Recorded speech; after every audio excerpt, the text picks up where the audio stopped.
Good morning, it's Steve, Life in 207, and it's Sunday, September 22nd, I believe. It's a crisp morning outside. Got quite a cold going on, so I'm going to be a little slow in this video. Probably going to sniffle 1,000 times. Good morning so far. Got to get in the Bible. Got coffee, so life is good. These are my new tool pickups for the week. There are two things that I picked up that are technically new, but they're new to me and they're coming home. I picked them up on the tool truck. So yeah, we'll go over those real quick and show you what I got. Okay, let's start off with something that my work was throwing away. We've been doing a lot of cleaning, getting rid of things, so it's hard for me to stay out of the work dumpster, especially the work iron bin. I'm always finding things, and this actually, I believe, was in the trash. It wasn't even in the iron bin. But a little oil pumper, and it was a lot dirtier. I just sprayed it with some brake clean. But, I mean, how could I let that go to the trash? It just looks cool. You know, even if I don't use it, it just looks cool. So I'm sure I'm going to fill it up with some oil, and I'll use it around the house for certain things, in the shop here too. So yeah, that's kind of one of the used items I got. Recently on the tool trucks, I picked up a set of Cornwell, blue Cornwell hook and picks set. This is my max set. 4-piece max set that I had at work, and I'm kind of going with a blue and purple theme inside my toolbox. Why? Because I don't know, I like those colors, and I like green too, but my favorite color of green is army green, and there's not many tools that are army green. So anywho, I brought these home to go in the shop. These are really good quality picks. They should be for what I paid for them. You know, you can go to the Harbor Freight, get the dollar store or dollar versions, and those are great too, but these are really, really good picks. And I've done a lot of things with these at my work. So yeah, my Cornwell, the blue Cornwell grip ones went into my work toolbox, and these are now coming home. I didn't get a whole lot on the tool truck, but on the Mack truck, I picked up this SK breaker bar here, 41652, made in the USA. It's got a little bit of rust up here. Knurling's not too bad.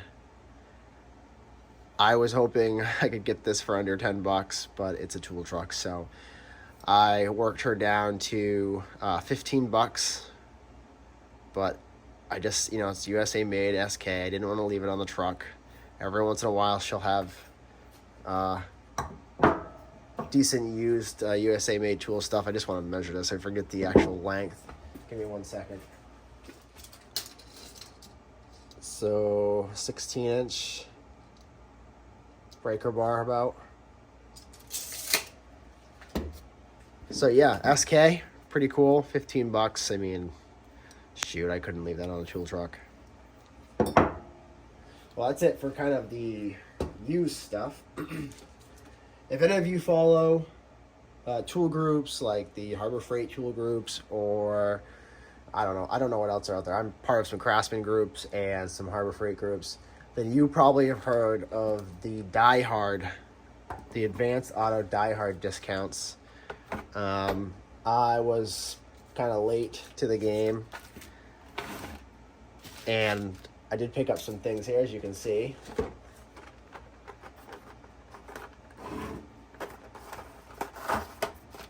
But yeah, I didn't pay a whole lot for these like ridiculously cheap prices. These Lisle snap ring pliers with the replacement heads. I think I paid, let's see, I probably have it on the receipt here. Oh, I paid $5.36. Lisle makes great tools, so for $5, you better believe I'm picking that up. These 3/8 drive metric flex head sockets. Let's see here. Do I have that one on here? I don't have that one on here. It was on a separate receipt because I had to go to 2 stores. I believe I paid roughly $11 for this set. I don't have very many flex heads at home, so $11, lifetime warranty. Assuming that Advance Auto continues to carry that, Diehard. $11. What can I say? These Powerbuilt Xeon, is it 3/8 metric? They're supposed to be like, they get off rounded heads. Are they that great? I don't know. But I paid $5.06. So from 6mm to 19mm for some 3/8 sockets. Are they 3/8? Let me verify that. I can't tell.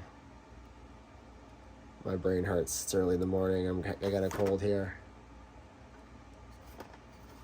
Now I have to open it and find out. Oh, 1/4 inch. So I definitely don't have any 1/4 inch not extractors, but rounded bolt looseners or sockets. So those would be cool to have. I'm not going to bring them to work. And then these Diehard flare nut wrenches, double-sided flare nut wrenches. So we have, this set comes with the 10 by 12, 13 and 14, and the 15 and 17. Have a set of flare nut wrenches at work. They're not metric, actually. They're SAE, but I don't use them all that often. Hydraulics sometimes at work, but I don't have a set here at home. So what did I pay on that? It was $8.96. So not a whole lot of money. I'm not going to complain. Now, some people got some amazing deals, like really, really good deals. I just was late. If you go look on some of those pages and see what people got and how much money they didn't have to spend. There was full sets, full half inch, 3/8, 1/4 inch sets in a really nice container or box for like under $30. All right, next thing. I got this Craftsman fluid extractor. This was on clearance at Lowe's for, I believe, $6.90 something cents. Now, the reason why I bought this, I was torn. I wish there was 2, because I want this for home. I want one of these for home. But at work, when I work on the Toyota pallet jacks, the battery-operated pallet jacks, they have a small hydraulic tank that's a pain in the butt to pull off. It's not that big of a deal, but when you're doing a bunch of them in a day, you don't want to pull them all off. This will be great for just extracting the fluid, the hydraulic fluid, and just doing a flush. Sometimes you can crack one of the hydraulic lines to the cylinder and just shoot it out. But if I could just stick this in the fill hole and extract the little amount of hydraulic fluid that's in there, and then quickly put in some new stuff, flush it, and do it again, that's gonna save me a bunch of time. I think we'll see. So for $7, how can I complain? If you're keeping up with the shop updates, which I kind of sprinkle into the videos here and there, you'll know that I'm working on a pallet wall, which I will show the last step I worked on at the end of the video. But I'm doing a pallet wall on the side here for my workbench area. Just like to kind of make it a little bit more neat, a little bit more kind of creative workspace for me to feel comfortable in, and for it to look kind of cool. But I'm going to be ripping a lot of pallets apart, so I decided to get this air punch nailer on Amazon. Every time I looked up nail removers and stuff, pneumatic, I saw people using this Air Locker brand from Amazon. I don't know if Amazon doesn't make it, but so yeah, I got this nail punch here, and it seems pretty decent quality. It feels nice in the hand. It's It doesn't feel horrible. It doesn't feel like the best quality, but I got that new compressor and I've been putting it to work. So that's going to help when I'm stripping off pallet boards and just shoot those nails right out. Actually, I wish I had it set up last night as I was putting on some trim pieces that I needed to pull off because it wasn't perfect. And then I could have just shot them out instead of using a hammer, but I didn't have this set up and a fitting on it. The last thing that's new this week, just a white box, just a plain white box. No, I have these at work and I absolutely love them. They are the Ernst Wrench Pro. These are great. So modular wrench storage. They have magnets on the bottom, which is amazing. They stick very well. And yeah, they simply just come apart like that.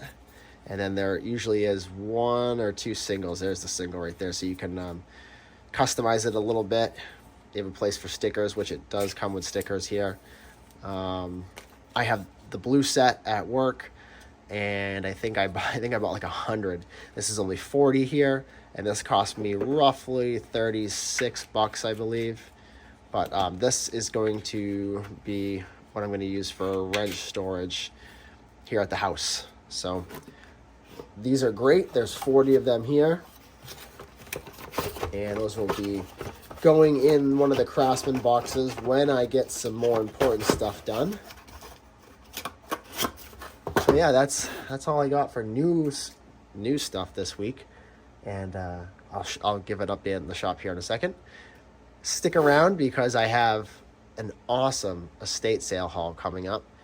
Not only a estate sale, but a Facebook Market pickup where I picked up some nice stuff. So yeah, thanks for watching, guys. Okay, here's the update for the shop.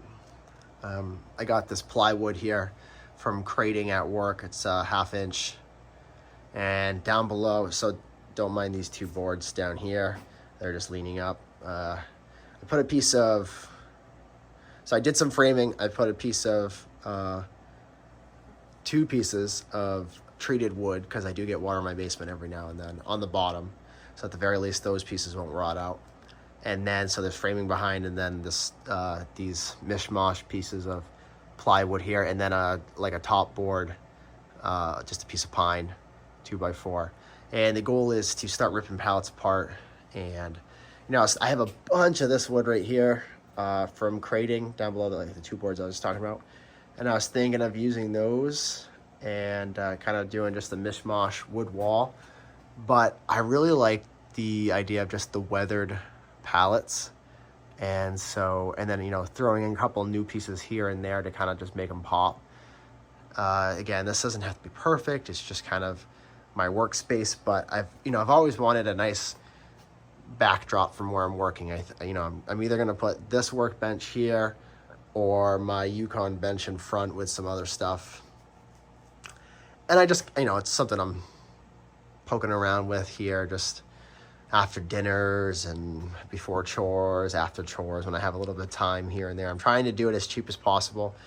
The only thing I really had to buy was some 2x4s for the framing and the 2 pressure treated 2x4s. But other than that, everything else is free. I had all the nails for my nail gun. I had a nail gun, and all of that plywood was free from work. So yeah, I'm either going to put this here over along this line, or I'm going to do this Husky box, and then back there, that Yukon box, take all the organization stuff off and put that on there. It's kind of a work in progress, just thinking about it as I go, not really rushing it. And then I'm having a hard time deciding if I should do more pegboard on the bottom, because it kind of goes along. I stopped there. Or if I should do like similar, put some more of the plywood down below, and then do like a pallet wall and like hang electrical cords and battery chargers and stuff like that.